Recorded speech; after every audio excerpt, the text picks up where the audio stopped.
Excellency, President Jacob Zuma, President of the Republic of South Africa,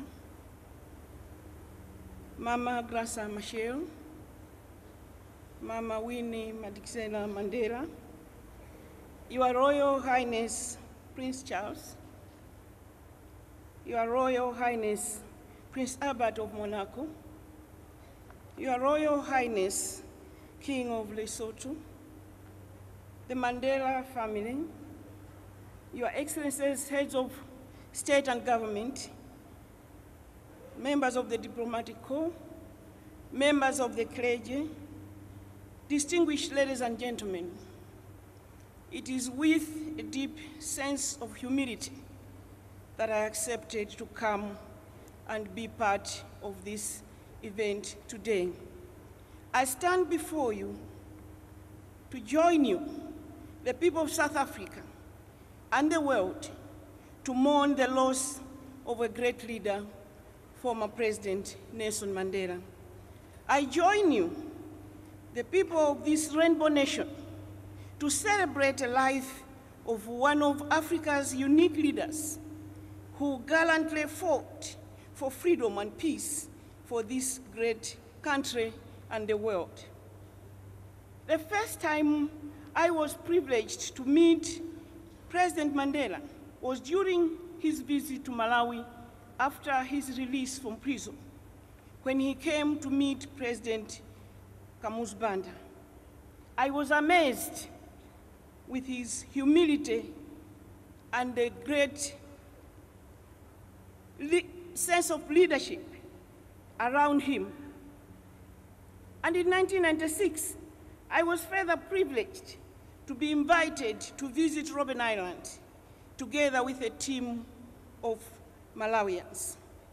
After the tour of Robben Island, I was greatly touched by the life and story of Tata Mandela.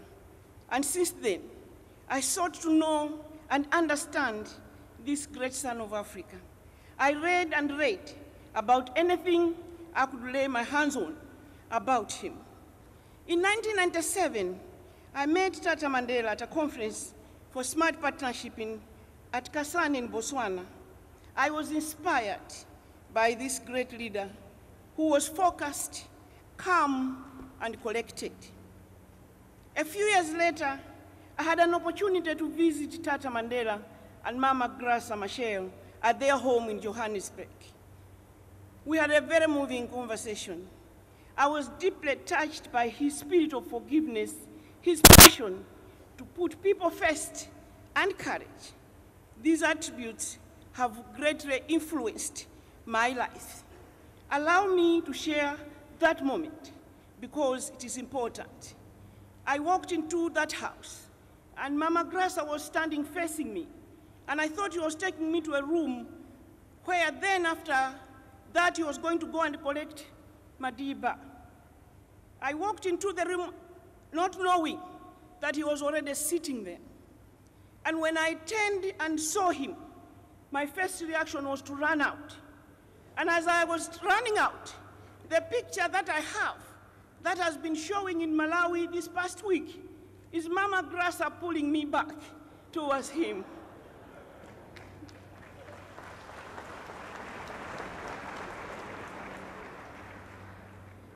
At that moment, I did not know that I was to become President of the Republic of Malawi a few months down the line.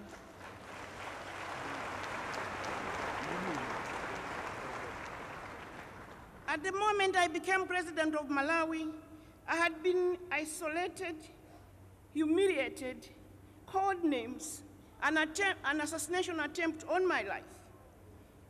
I found myself in a situation where I had to work with those same people that had prevented me from becoming president of my country. I had to forgive, but I had to forgive without any effort because my Madiba had prepared me.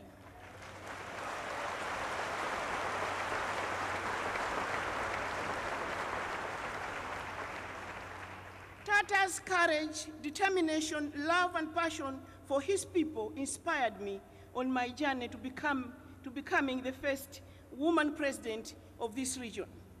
I learned that leadership is about falling in love with the people that you serve and the people falling in love with you.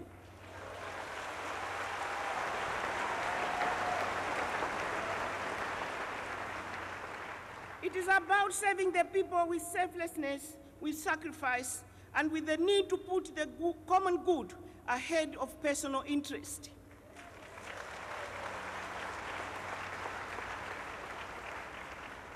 I am saying all this because the day after Madiba passed away, the BBC called Malawi to interview me. And they said a lot of African leaders are talking about the lessons that you ought to learn from Madiba. But are you practicing them? Are you doing it? And I said, yes, come and see.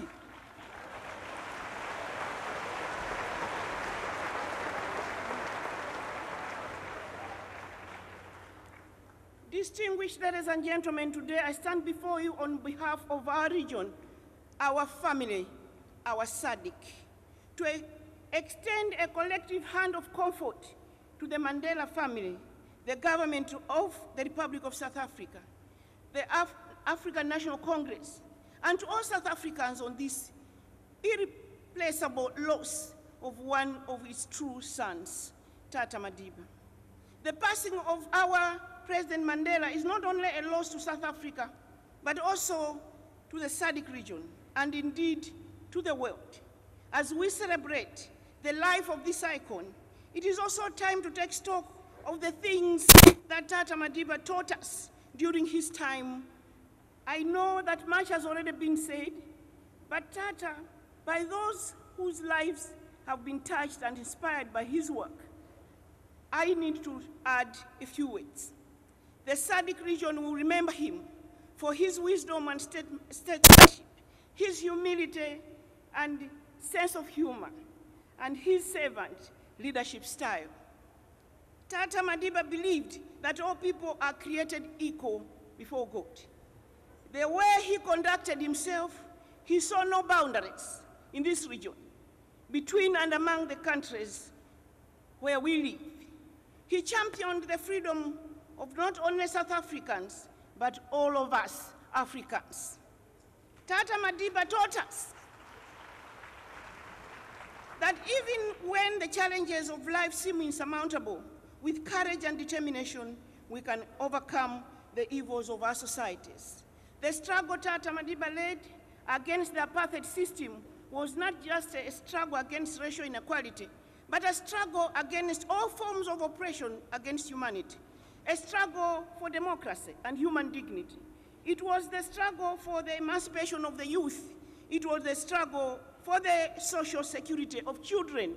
It was a struggle for the participation of women in politics, in commerce, and in high office.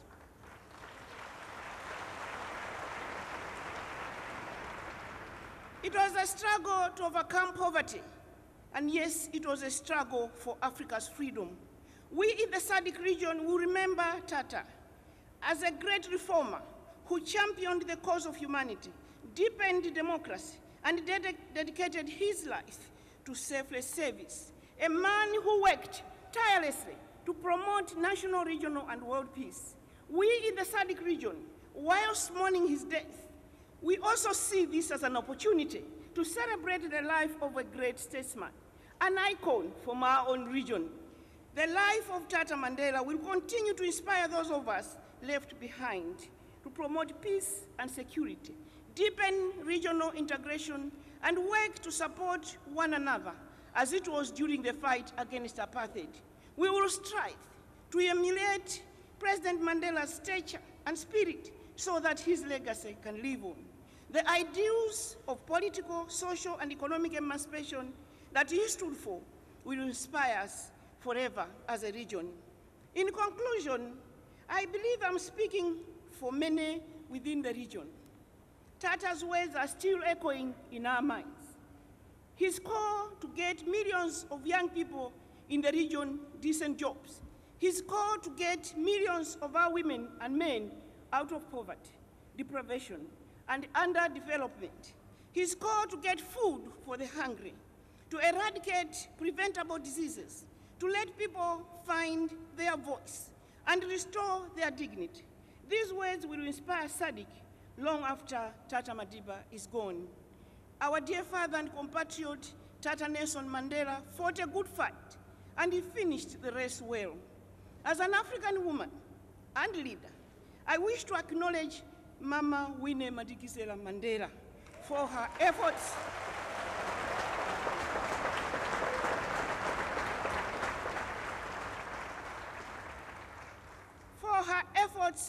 and steadfastness for standing with Tata Mandela before and during Tata's imprisonment, and for being in the forefront of ANC's struggle for liberation.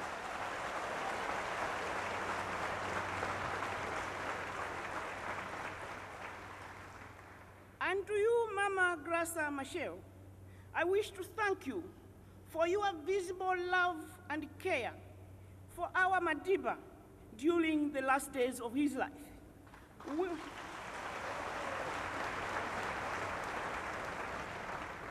Women across Africa have told me these past 10 days that they are very, very proud of you and will forever be grateful for what you have taught us as African women.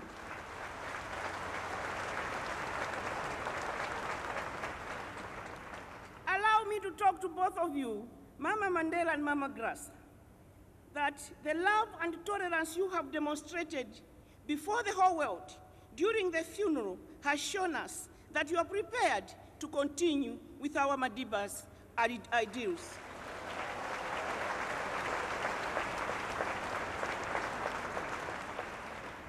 I wish to thank President Zuma for leading the nation to mourn our president like the hero that he is. As Sadiq, we feel very proud. You have done your level best. This was not a wedding, this is a funeral. And you made every effort to make sure that we bury our father with dignity.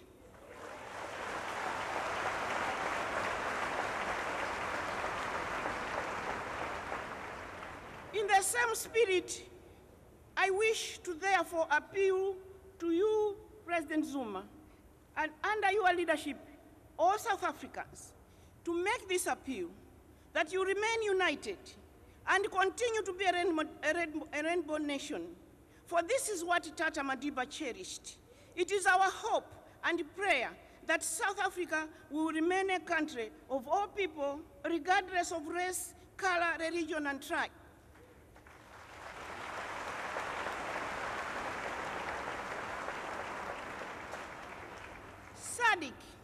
Sadiq will stand with you and by you, and look forward to a continued engagement in our joint efforts to deepen our democracy and regional integration. It is up to us as leaders, as citizens, as a continent, to continue from where Tata Madiba has left, so that his legacy lives on, so that he can be remembered for what he stood for, and that we should not allow what he fought for and worked for to die and to go with him. May his soul rest in everlasting peace.